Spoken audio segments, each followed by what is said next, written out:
Baik, teman-teman, kali ini saya akan memberikan ulasan mendetail tentang bagaimana sih menulis artikel ilmiah yang baik dan benar, dan bisa teman-teman gunakan untuk mempublikasikan artikel ilmiah itu ke jurnal ataupun ke proceeding atau mempresentasikannya di level seminar nasional maupun seminar internasional. Nah, setiap jurnal dan setiap proceeding itu memiliki ketetapan dalam penulisan artikelnya. Ketetapan itu diwujudkan dalam sebuah template gitu ya. Jadi masing-masing jurnal tuh punya template yang berbeda-beda. Maka pastikan ketika teman-teman sebelum menulis artikel itu, teman-teman sudah mengunduh template yang sudah disediakan. Umumnya sudah ada di website dari penyelenggara seminar ataupun pengelola jurnal. Nah, setelah diunduh, teman-teman pelajari struktur atau sistematika dari template itu. Umumnya ada yang lengkap sekali, jadi ada pendahuluan, ada kajian pustaka, ada metode, hasil pembahasan, simpulan gitu ya. Tapi ada juga yang setelah pendahuluan itu tidak menyertakan kajian pustaka, tetapi langsung meloncat ke metode. Umumnya kajian pustaka itu diletakkan di dalam bagian pendahuluan begitu. Jadi harus dicek dulu gitu ya. Nah, setelah teman-teman melakukan pengumpulan data, lalu menganalisis data, dan mencari referensi yang terkait dengan artikel yang akan ditulis oleh teman-teman dan terkait dengan data penelitian, maka langkah berikutnya adalah mempublikasikan hasil penelitian teman-teman itu dalam bentuk artikel. Nah, di sini sudah ada satu contoh template artikel yang bisa teman-teman gunakan untuk sebagai dasar dalam menulis sebuah artikel ilmiah. Nah, judul, kita mulai dari judul. Umumnya judul artikel ilmiah itu tidak boleh terlalu panjang. Maksimal sekali judul sebuah artikel ilmiah itu 14 kata. Jadi kalau misalnya ada singkatan lalu di dalam kurung itu berupa kepanjangan dari singkatan itu, maka sebaiknya tidak disertakan. Atau bentuk-bentuk yang berupa kata tugas, kata depan. Nah, itu sebaiknya diminimalisasi penggunaannya di dalam judul. Kalau memang tidak diperlukan, nggak usah dituliskan, gitu ya. Ketika misalnya template itu mengharuskan teman-teman menulis judul dalam variasi huruf kapital dan huruf kecil, maka teman-teman harus menuliskan dengan tepat. Jadi untuk kata tugas dan kata depan itu di dalam judul harus ditulis dengan huruf kecil. Sisanya ditulis dengan huruf kapital, gitu ya. Huruf depannya saja maksud saya, bukan semuanya ya. Kalau misalnya sudah diminta untuk semuanya harus kapital ya kapital seperti ini gitu ya. Nah, untuk identitas, oh iya terkait judul ada satu hal lagi nih.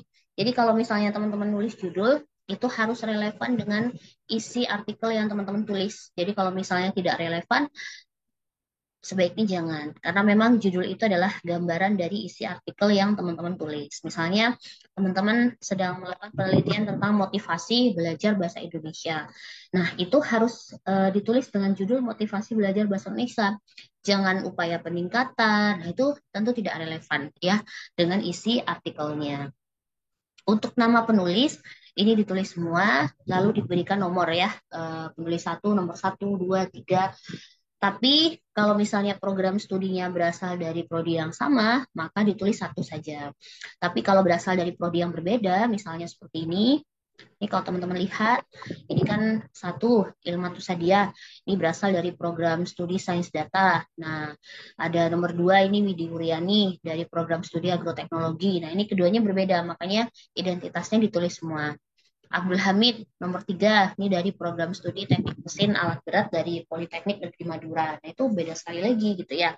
Makanya ketika teman-teman menulis artikel pastikan identitasnya. Kalau memang sama semuanya dari program studi sains data maka ditulis utuh gitu ya. Umumnya kita memberikan angka 1, 2, 3 di sini, 1, 2, 3. Tapi kalau tidak disertakan angkanya malah lebih baik lagi. Karena orang sudah mengira bahwa seluruh penulis berasal dari prodi yang sama atau institusi yang sama.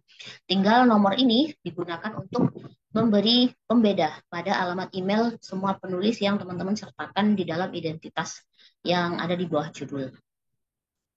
Untuk abstrak, Nah, kita mulai masuk ke abstrak ya teman-teman ya. Untuk abstrak itu ini saya kasih contoh langsung ya kerangka besar dalam penulisan artikel ilmiahnya. Nah, setelah judul teman-teman merumuskan tujuannya nih. Misalnya ngapain? Biasanya sih antara tujuan dengan judul itu relevan gitu. Jadi relate. Kalau judulnya motivasi belajar bahasa Indonesia mahasiswa prodi agroteknologi UPN Veteran Jawa Timur, maka tujuannya biasanya nggak jauh-jauh beda. Misalnya mengidentifikasi motivasi belajar bahasa Indonesia mahasiswa prodi agroteknologi gitu. Jadi sama gitu ya. Nah, di dalam abstrak itu memuat 4 hal, gitu ya, yaitu latar belakang, tujuan, metode, hasil dan pembahasan, gitu ya. Di dalam latar belakang itu teman-teman uraikan secara singkat saja alasan mengapa penelitian yang teman-teman lakukan itu sangat penting, gitu ya. Nah, ini dari awal sampai sini ini isinya adalah latar belakang. Kemudian bagian ini sampai sini ini adalah tujuan, gitu ya. Lalu ini sampai sini ini adalah metode, gitu ya. Dan yang terakhir ini adalah hasil. Teman-teman bisa baca secara konkret nanti di sini ya. Kemudian untuk kata kunci itu bisa diambil dari judul, bisa juga dari tujuan, gitu ya. Misalnya kalau kata kunci dari judul ini ya motivasi belajar bahasa Indonesia, gitu ya. Motivasi mahasiswa, nah itu juga boleh, gitu ya. Nah, untuk artikel yang layak untuk diterbitkan, gitu ya, terutama untuk tugas itu minimal 6 halaman. Jadi setiap orang jika penulisnya ada 3, maka setiap orang itu menulis 2 halaman, begitu ya. Nah, setelah bagian abstrak, kata kunci, teman-teman mulai masuk ke bagian pendahuluan. Nah, di dalam pendahuluan itu teman-teman menuliskan alasan nih, gitu ya, mengapa tertarik dengan penelitian itu, gitu. Kalau bisa jangan terlalu jauh latar belakangnya. Misalnya teman-teman meneliti tentang motivasi belajar. Tuh jangan mundur jelasin motivasi itu apa gitu ya. Langsung saja yang dimaksud adalah motivasi belajar. Karena motivasi belajar, motivasi bekerja, motivasi mencari jodoh gitu ya, motivasi bepergian, traveling, itu pasti memiliki motivasi yang berbeda-beda setiap orang. Nah, jadi kita langsung saja spesifik kepada motivasi belajar, biar nggak terlalu jauh latar belakangnya. Kemudian, teman-teman juga harus menuliskan 2 aspek yang sangat penting, yaitu aspek kebaruan dan keunikan dari penelitian yang teman-teman lakukan. Itu menunjukkan bahwa meskipun dulu sudah pernah dilakukan, tetapi ini loh hal baru yang ditawarkan oleh teman-teman dalam artikel yang ditulis. Lalu jangan lupa menyertakan tujuan. Boleh kalau misalnya teman-teman mau menyertakan rumusan masalah boleh, tujuan aja juga boleh seperti ini ya. Ini adalah aspek tujuan. Nah, setelah menuliskan pendahuluan, teman-teman bergeser kepada aspek kajian pustaka. Umumnya di dalam kajian pustaka itu terdiri atas beberapa subbab. Subbab yang pertama itu adalah penelitian terdahulu yang relevan. Di sini teman-teman menguraikan 2 hal, yaitu perbedaan dan persamaan. Perbedaan dan persamaan ini bisa teman-teman dapatkan dari penelitian yang sudah terbit nih dalam bentuk artikel atau buku, misalnya 2 atau 3 artikel sebelumnya yang memiliki kesamaan topik begitu ya. Nah, perbedaan dan persamaannya itu digali, ditampilkan dalam bentuk 3 hal ini. Bisa dalam bentuk mind map, bisa dalam bentuk diagram fishbone, atau bisa dalam bentuk tabel. Ini saya berikan contoh diagram fishbone yang dimaksud. Nah, ini. Jadi ini contoh penelitian terdahulu yang relevan. Nah, ini teman-teman bisa mengambil diagramnya. Ini contoh diagram fishbone namanya. Teman-teman bisa memetakan perbedaan dan persamaan antara penelitian yang terdahulu dengan penelitian yang teman-teman lakukan sekarang. Lalu bisa diisi dengan sub-sub judul, bisa diturunkan dari kata kunci, bisa diturunkan dari tujuan penelitian, atau bisa juga dari judul, gitu ya. Nah, ini bisa dari judul nih, dari motivasi belajar saja diturunkan banyak sekali. Pengertian motivasi belajar, jenis motivasi belajar, faktor-faktor yang mendorong motivasi belajar, gitu ya, faktor yang melemahkan. Nah, itu semua diuraikan satu persatu. Dicari referensinya, bisa melalui artikel, bisa melalui buku. Nah, untuk menuliskan sitasi atau kutipan, teman-teman harus memahami pedoman parafrase. Jadi kalau teman-teman parafrasenya itu hanya mengubah satu atau dua kata dari paragraf yang teman-teman copy paste dari sebuah artikel, itu berdampak pada besarnya persentase Turnitin yang nanti terdeteksi dalam artikel teman-teman. Ini misalnya saya kasih contoh ya, dalam artikel saya, ini ada satu bagian yang sedikit sekali saya ubah parafrase, tapi ternyata malah menjadi bumerang. Jadi terdeteksi sebagai plagiat. Nah ini, dalam bahasa Indonesia, kata ini dan tersebut masuk dalam golongan kata rujukan. Ini definisi ya dari kata rujukan ya. Kata rujukan merupakan kata yang dipakai untuk merujuk kepada teks yang sudah disebut dalam bagian teks sebelumnya. Nah ini dari satu kalimat ini saya hanya mengubah tiga hal, yaitu kata merupakan, mungkin dulunya dari kata adalah, saya ganti jadi merupakan. Lalu kata kepada ini dari kata pada misalnya. Lalu dalam bagian, nah ini mungkin saya juga ambil dari kata yang lain gitu. Jadi perubahan yang sangat sedikit ini ketika dilakukan dalam parafrase kutipan itu berdampak pada persentase. Jadi tetap terdeteksi sebagai plagiarisme gitu. Lalu model citasinya ini menggunakan model EPA, American Psychological Association gitu ya, dengan model EndNote. Jadi nama orang yang menulis artikel itu di belakang. Seperti ini contohnya, yang benar itu yang saya blok warna kuning.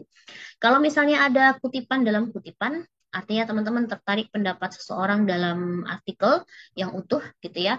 Misalnya, nah ini itu teman-teman ambil saja satu gitu ya. Namanya menurut Sardiman, nah ini namanya boleh di depan karena memang itu pakai nama orang gitu ya. Tapi tetap kutipan artikelnya ada di belakang seperti ini. Jadi contohnya sudah saya lengkapi biar teman-teman tidak bingung. Kenapa kita tidak menggunakan body note? Karena ketika menggunakan Mendeley, ketika kita menggunakan body note, kutipannya ada di depan, ini seperti ini tampilannya. Nih, ya, jadi mengurangi estetika dari artikel yang teman-teman tulis. Nah, ini sudah saya kasih silang, artinya salah. Jadi besok tidak boleh dilakukan oleh teman-teman. Ya, nah ini subjudulnya. Lalu kita ke metode. Nah, metode ini kan sudah saya list nih, ini apa saja yang harus diisi. Tapi ini bukan dibikin subjudul ya sama teman-teman. Tapi dibikinnya paragraf saja utuh. Saya berikan contoh di sini. Nah, nih. Jadi ini contoh bab metode. Nah, ini meskipun banyak aspek yang ditulis, tapi ditulis dalam bentuk paragraf. Misalnya paragraf satu ngomongin jenis penelitian, paragraf 2 ngomongin data dan sumber data, paragraf 3 ngomongin metode pengumpulan data, paragraf 4 ngomongin metode penganalisan data, gitu ya. Jadi di jeda per paragraf saja. Jadi tidak perlu sampai dipisah ada subjudulnya. Nah, di dalam metode itu bisa kita isi jenis penelitiannya, kualitatif atau kuantitatif, lalu kita isi datanya itu berupa apa, sumber datanya dari mana. Gitu ya, itu penting sekali. Lalu subjek penelitian. Nah, subjek penelitian ini teman-teman bisa isi nih. Biasanya subjek penelitian ini kalau melibatkan orang langsung gitu. Itu kuesioner, wawancara gitu. Itu boleh. Lalu bisa diisi waktu dan tempat penelitiannya, di mana dan kapan. Metode pengumpulan datanya itu dijelaskan dua hal ya. Jenis metodenya apa, misalnya pakai studi dokumentasi. Lalu tahapan pengumpulannya bagaimana? Misalnya peneliti mendatangi Jalan Raya Insinyur Soekarno untuk mengambil gambar baliho. Peneliti menyusuri dan mengidentifikasi kesalahan berbahasa di baliho. Peneliti mengambil foto baliho yang mengandung kesalahan berbahasa. Jadi itu namanya metode pengumpulan, tahapan pengumpulannya ya. Lalu dalam metode penganalisisan juga sama, jenis analisisnya pakai apa, eh, deskriptif analitis kah atau kuantitatif kah, itu perlu disampaikan.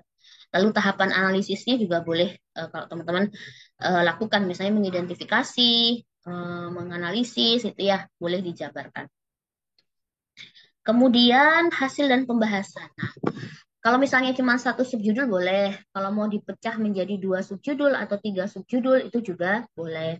Nah, yang perlu teman-teman tekankan di dalam hasil dan pembahasan itu dipetakan menjadi dua. Hasil sendiri, pembahasan sendiri. Nah, hasil itu teman-teman menampilkan data penelitian. di dalam hasil. Bisa berupa tabel, bisa berupa grafik, diagram, atau gambar, gitu ya. Sedangkan uraian pembahasan itu diletakkan setelahnya, paragraf berikutnya. Umumnya, ciri khas dari pembahasan itu dia mengandung kutipan atau sitasi. Ini saya beri contoh dari artikel yang sudah saya tulis. Ini ya. Nah, ini hasil pembahasan. Ini bagian atas, ini masih hasil. Nih ya, ini berupa grafik. Nih ya, nanti kalau teman-teman yang kuesioner, tolong kuesionernya itu jangan menuliskan grafiknya copy paste dari Google Form ya. Nanti hasilnya seperti ini teman-teman. Jelek, ngeblur ya. Jadi teman-teman ubah menjadi grafik diagram yang teman-teman insert dan bikin sendiri di Microsoft Word ya. Seperti ini bentuknya. Ini baru hasil, ini dalam bentuk tabel hasilnya.